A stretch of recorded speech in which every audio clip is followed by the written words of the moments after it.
Hi guys, nandito po kami ngayon Dahan-dahan, sa apurado. Resort. At pinasyal na namin ang aming mga chickies para mag-enjoy dito sa resort na ito.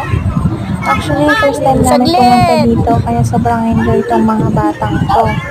Kaya ayan, sobrang tuwa ng makakita ng swimming pool. Oh my God. Yan, sobrang excited nila guys.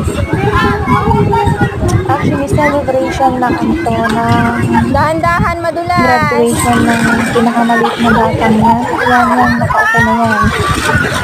At ang aking anak, ngayon Malalim yata, Cherry. Pati ang anak ko na maliit sa kasakay yan. Grabe, Sige nga, kumakalamon. subukan mo bumaba. Kala mo naman Subukan mo napakagaling bumaba. lumangoy. Ayan, tuloy. Nagtiklip siyang nalunod dyan kasi syempre medyo hanggang